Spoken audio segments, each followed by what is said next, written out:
So, you know, so many of you have come from so far. It's an honor, and I want to thank you. And so I was kind of thinking that it'd be kind of cool if you were let in on a secret. Yeah. Yeah? Now you're talking. I think I'm going to turn it off. What do you guys think? Should I stop the live now? Come on. Yeah? Should I stop the live now? So we've been working on for the last year and a half a project, and it's become a core part of what we do and what we talk about, and it's absolutely an essential pillar in what we're doing in our ecosystem, and that's Daspay.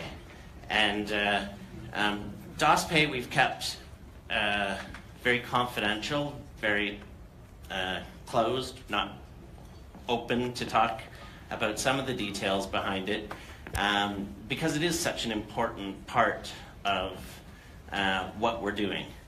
And so we thought, what better time, what better location, what better place, and what better people to then use this opportunity to introduce you to a gentleman that is the CEO of the technology partner, which I'll talk about in a second. But he's a brilliant man. He built a company called Rand Engineering. He founded it, grew it into 50 countries, over $500 million in revenue, took it public. Very, very successful engineering firm. I'm sure many of you have heard of it before.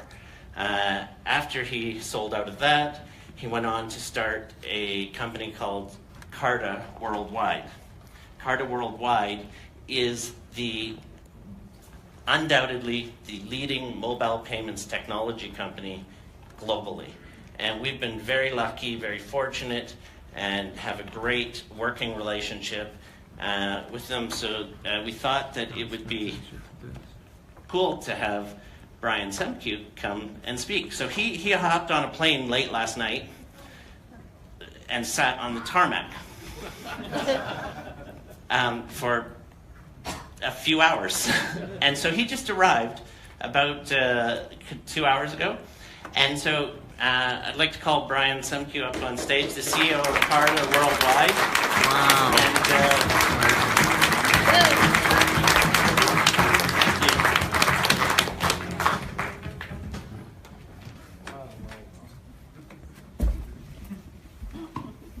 Okay, how do we make this go? Okay. Well, as an engineer, I've been involved in I'm a software guy, and I solve a lot of problems. I've been thinking about solving a lot of problems, and normally I speak to rooms of men, but I see there's a lot of women here. Lucky for you, I've been married for 35 years, and I have 4 daughters, so if you ladies feel that you need to finish my sentences, don't worry, I'm used to it.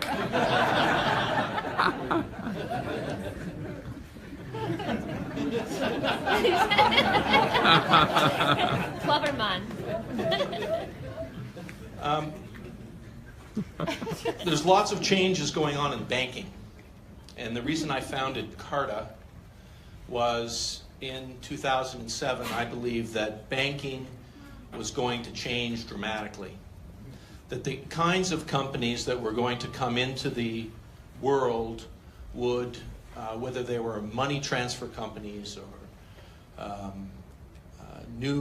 in this case, new currencies, there would be a lot of new methods, and that the traditional banks that have been around for decades and decades and decades, the way they were going to do business was going to be under siege by many, many new kinds of fintech companies.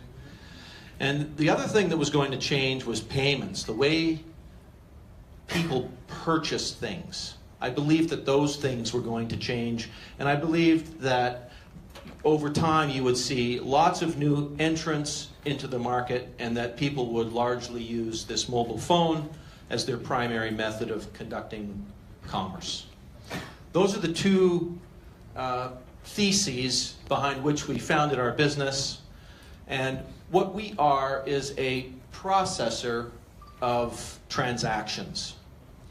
And so very simplistically, to tell you what it is that we do as our core deliverable is when you stick a credit card or some kind of payment device into a point of sale machine and that signal goes off to your bank who have given you that card, we are the people there that sit on behalf of the bank that says approved or declined that transaction. That's what we do. We approve and decline transactions on behalf of financial institutions.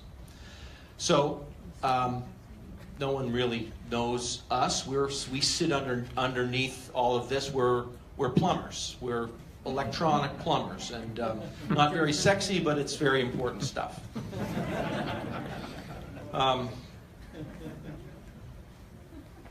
It reminds me of when I went to engineering school.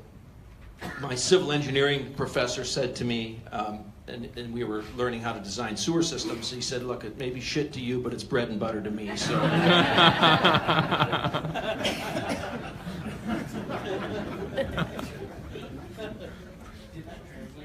So what have we?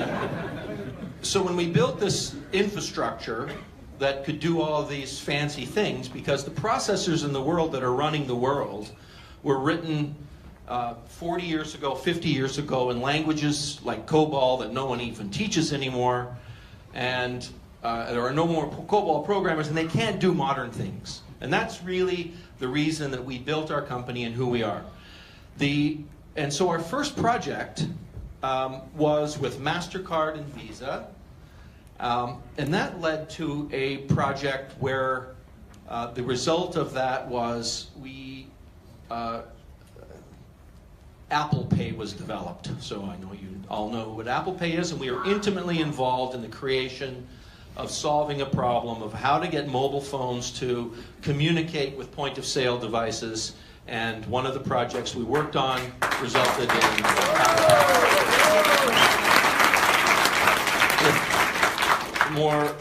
if you are in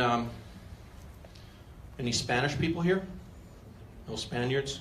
No. How we got some people from UK, Netherlands, Germany, Italy. Anybody from those countries? All right.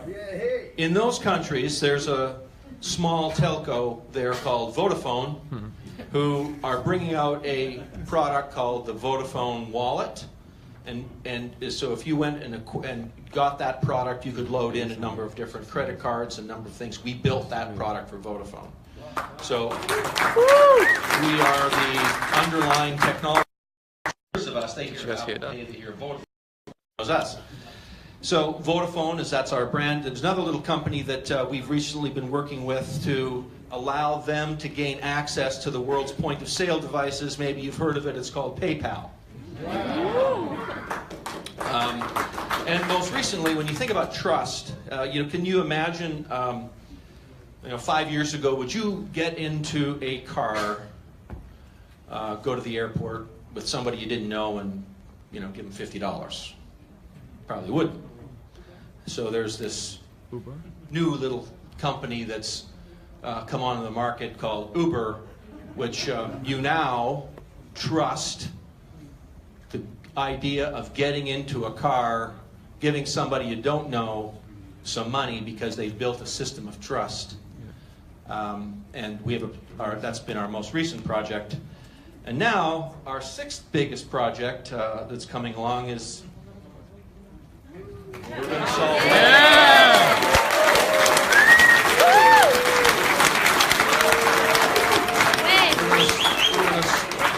We're going to. I want to set your expectations correctly. This is not trivial to be able to take a cryptocurrency and make it work at the world's point-of-sale devices. That's not a trivial job. Stretch the imagination. I'm here basically to try to understand. I don't understand cryptocurrency, so this is really my first introduction. I'm just an electronic.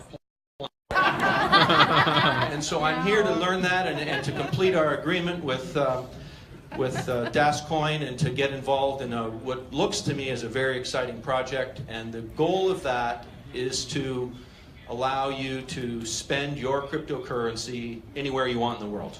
Yeah. So we've done it for others. We've studied the problems. We can do it for you. And we're going to complete our agreements and get on with the task, and hopefully with, I think I hate to set these kinds of expectations, but I know that that's in your mind as to when you can probably have this. Yeah. If we, the fastest that I can see us doing something would be before the end of the year. The fastest. That's when you put your rose-colored glasses on and look for that answer. You can do But it. I think this time next year is a more likely time frame to. Brilliant.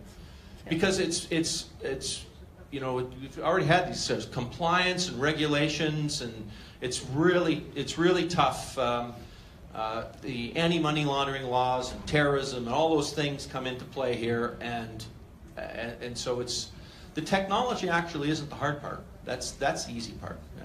We can, the technology we've already done. We can build it. It's making the technology work inside an extremely difficult compliance world, and every country is different. That said, we will succeed. Yeah. Yeah.